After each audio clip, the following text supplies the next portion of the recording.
آپ کا نام یشکر تھا، اور نوح آپ کو اللہ کی ذات پاک سے کیوں فرمایا؟ اس لیے کہ آپ بہت زیادہ روتے تھے، آپ کے بہت زیادہ رونے کی وجہ سے آپ کو نوح کہا گیا۔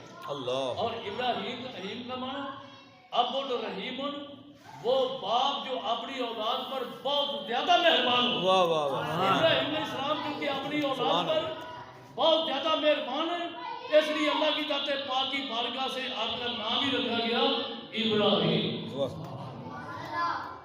اور عیسیٰ کا معنی کریم النفس، واہ واہ سبحان عیسیٰ اللہ علیہ السلام کریم النفس تھے، جو آتا تھا فیض پاک ہزار کی تعداد۔ تو گرامی کے حضرات، یعقوب کا معنی کیا ہے؟ یعقوب کا معنی ہے پیچھے ہونا۔ عربی زبان میں ایڈی کو عقب کہتے ہیں اور دونوں ایڈیوں کو عقبہ کہتے ہیں۔ اور ایڈی کو عقب کیوں کہتے ہیں؟ اس لیے کہ یہ پیچھے ہوتی ہے، اور یعقوب علیہ السلام کا لفظ یہ عقب سے بنا، عقب کا معنی پیچھے ہونا۔ تو یعقوب کو یعقوب کیوں کہتے ہیں؟ اس لیے کہ آپ دو بھائی تھے، بڑے بھائی کا نام عیس تھا، عیس، اور چھوٹے یہ یعقوب علیہ السلام تھے، یہ جڑوان پیدا ہوئے تھے۔ اور جو بچے جڑوان پیدا ہوتے ہیں ان میں بھی ایک پہلے پیدا ہوتا ہے، ایک پیچھے پیدا ہوتا ہے۔ تو پہلے حضرت عیس پیدا ہوئے، اور بعد میں چونکہ یعقوب علیہ السلام پیدا ہوئے، اور یعقوب عقب سے بنا، عقب کا معنی پیچھے ہونا۔ تو چونکہ آپ بعد میں پیدا ہوئے، پیچھے پیدا ہوئے، اس لیے آپ کا نام ہی رکھا گیا یعقوب۔ سبحان اللہ سبحان اللہ سبحان اللہ سبحان اللہ سبحان سبحان اللہ یوسف، یوسف کا معنی کیا ہے؟ اب دیکھو میں کہتا ہوں، میں نے ابھی کہا کہ ہمارا خدا دیسی ہے، مطلب دیسی آتا ہے۔ یوسف کا معنی، میں دنیا کے ناموں ور سکالروں سے پوچھنا چاہتا ہوں کہ اتنی بات سمجھاؤ مجھے کہ یعقوب علیہ السلام نے یوسف کا نام یوسف کیوں رکھا؟ اس کی وجہ کیا تھی؟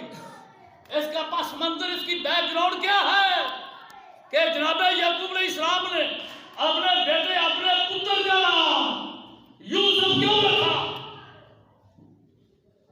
دیکھو اس نام میں آپ سنت کا عقیدہ، عقیدے کے جلوے نظر آ رہے ہیں۔ واہ واہ واہ سبحان اللہ سبحان اللہ میں سبحان اس کا اللہ ترجمہ کروں گا، آپ کو جلوہ نظر آئے گا۔ سبحان اللہ سبحان اللہ یوسف، آصفہ، یاسف، یا اصفہ، یاسف، اصفن، فہو آصف، و اصف یوسف۔ اصف کہتے ہیں افسوس کو، اور یوسف کا مطلب ہے کہ وہ ذات جو زمانہ مستقبل میں، یعنی آئندہ، جو ذات، جو شخصیت باعث افسوس بنے، جو افسوس دینے کا سبب بنے، جس کی وجہ سے بندہ افسوس میں مبتلا ہو۔ تو یعقوب علیہ السلام نے اپنے بیٹے کے پیدا ہونے کے بعد آپ کا نام یوسف کیوں رکھا؟ اس لیے کہ آپ اپنی نگاہ نبوت سے دیکھ رہے تھے کہ یہ بیٹا میرے لیے ویسے تعصب اور ویسے افسوس ثابت ہوگا۔ واہ واہ واہ واہ کہتا نبی کو پسند دیوار ایک خبر نے، نبی کو دیوار کے پیچھے کا پتہ نہیں، مگر یہ دیکھو یعقوب علیہ السلام بیٹے کا نام یوسف رکھ کر یہ سمجھا رہے ہیں کہ میں وہ اللہ کا نبی ہوں جو آج کے حالات بھی جانتا ہوں، آئندہ کے حالات سے بھی باخبر ہوں۔ واہ واہ سبحان اللہ یعقوب علیہ السلام کے 12 بیٹے تھے نا، اللہ ان میں بھی یہودا جو نعرہ لگاتے، بزرگوں سے پوچھو، جوش میں آتے آنکھوں سے آگ کے شعلے نکلتے، یہ جو جسمانی بال تھے یہ کیل اور سوئی کی طرح رونگٹے کھڑے ہو جاتے، کپڑے چیر کر یہ بال کپڑوں سے بہہ رہا۔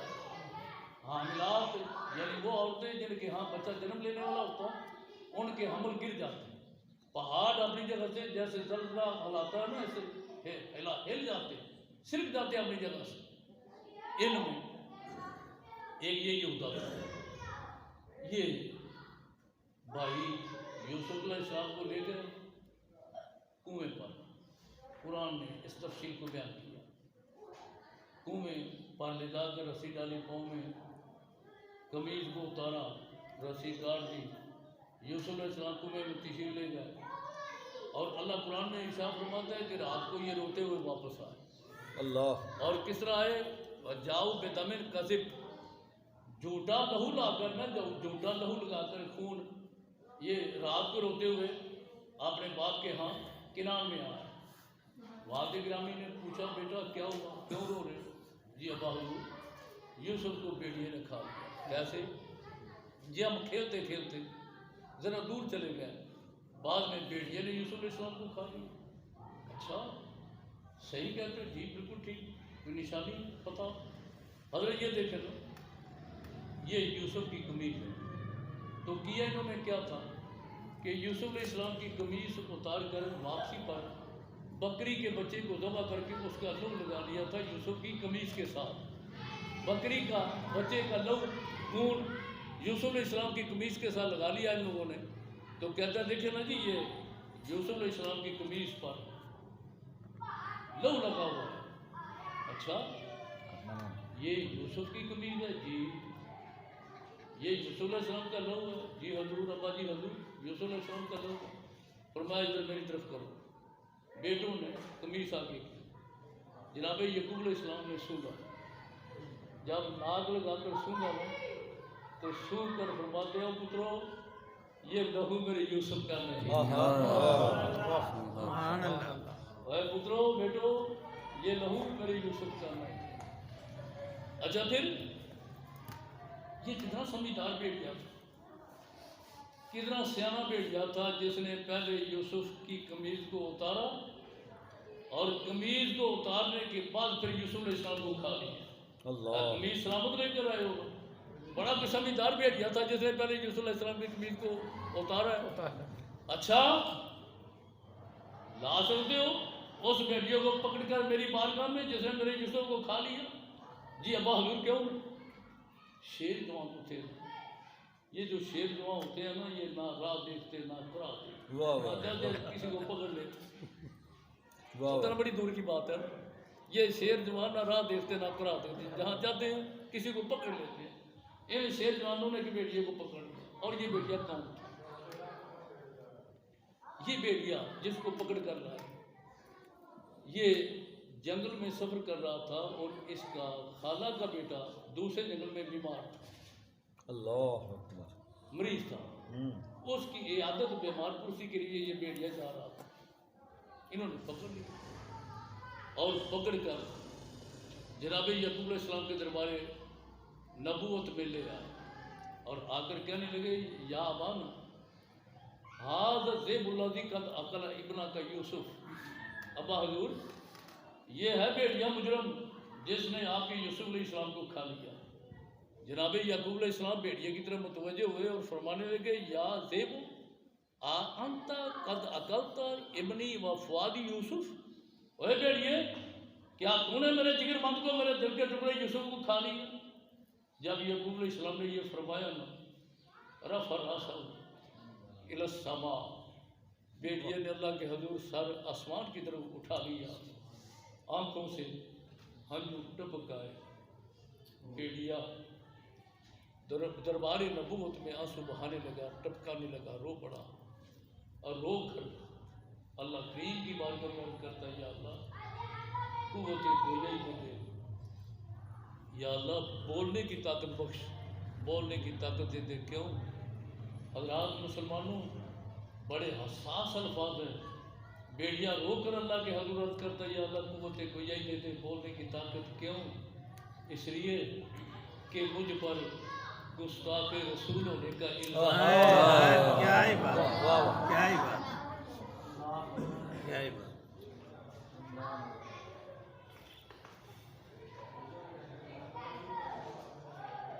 بہت اچھا، مجھ پر گستاخ رسول ہونے کا الزام لگ رہا یا یہ اتنی خطرناک چیز ہے گستاخ رسول ہونا۔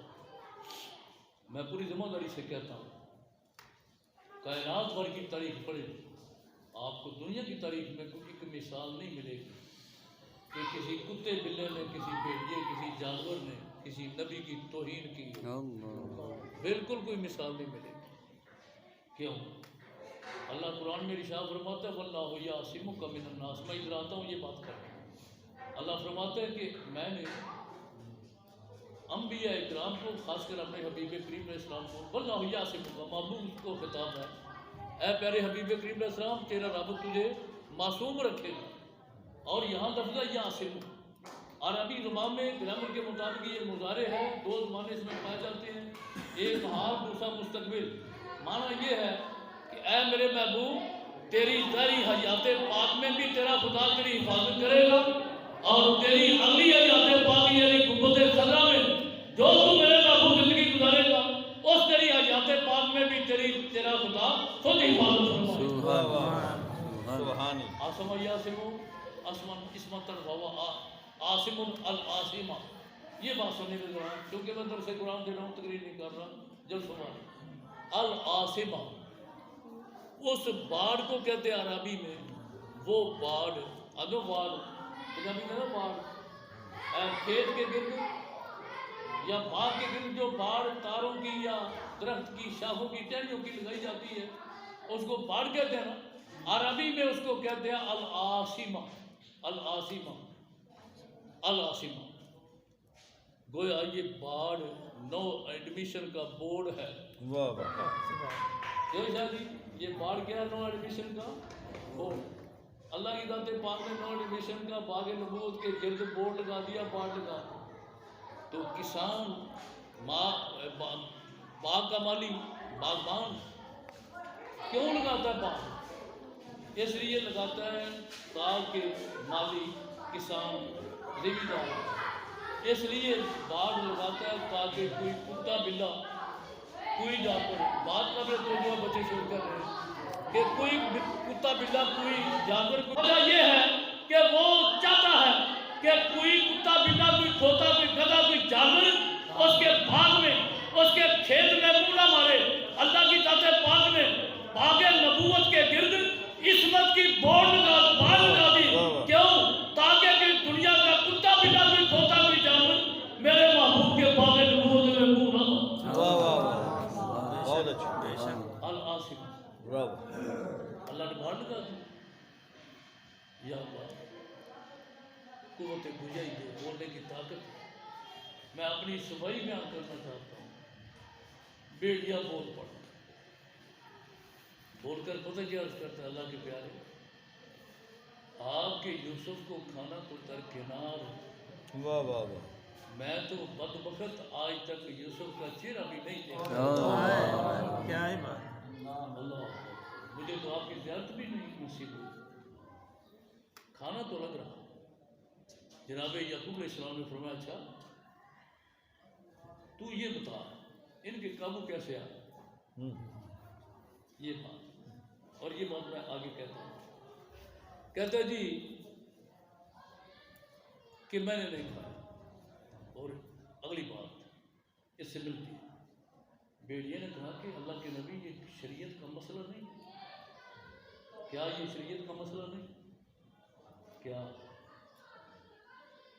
کہ زمین پر مٹی پر اللہ کی ذات پاک نے نبیوں کے جسموں کو کھانا حرام کر دیا. ہے نا مسئلہ؟ بڑی مشہور حدیث ہے کہ اللہ کے نبی کوئی بھی ہوں ان کے اجساد مطہرہ کو جسموں کو مٹی نہیں کھا سکتی. تو بیٹیا نے عرض کیا حضور جب مٹی نہیں کھا سکتی تو میں کیسے کھا سکتا؟ آپ نے کہا اچھا پھر اس کے قابو کیسے آ گیا؟ قابو آنے والی وہ بات کہ میں اپنے خالہ کے بیٹے بھائی کی بیماری کی وجہ سے اس کی عیادت کے لیے جا رہا تھا تو شیر جو ہے پکڑ لی. تو بہرحال معلوم کیسے ہوا؟ اس سے معلوم یہ ہوا کہ اللہ ان اولیاء اللہ خبردار اللہ کے اولیاء اکرام اور انبیاء اکرام احیاء فی قبورہم اپنی قبروں میں زندہ ہیں. یصلون نمازیں بھی پڑھتے ہیں، یصومون روزے بھی رکھتے ہیں، اور یحجون حج بھی کرتے ہیں، ویلبون اور تلبیہ بھی کہتے ہیں. تو بہرحال آج میں نے اس طرح مبارکہ انا اعطیناک الکوثر سبحان اللہ پر اپنی بساط اور ہمت کے مطابق آپ حضرات کے سامنے درس کی کوشش کی. اور کوشش یہ کی کہ آپ کو کم از کم یہ سورہ مبارکہ کا مطلب مفہوم اور اس کی تفسیر سبحان وہ سمجھا دوں. میں کہاں تک اس مقصد میں کامیاب ہوا وہ نتیجہ آپ کے ہاتھ میں ہے. تو اس کو جو کہ درس قرآن کہتے ہیں، اس لیے میں نے درس قرآن کی طرف آپ حضرات کے سامنے بیان کیا. حضرت تارڑ صاحب بھی تشریف فرما ہوئے. دعا ہے کہ اللہ کریم اپنے فضل سے آپ سب حضرات کا یہاں آنا جانا سننا سنانا، منتظمین کا انتظام و اہتمام و انصراف اور معاونین کا تعاون اپنی بارگاہ عالیہ میں آمین آمین اللہ وآخر دعوانا ان الحمد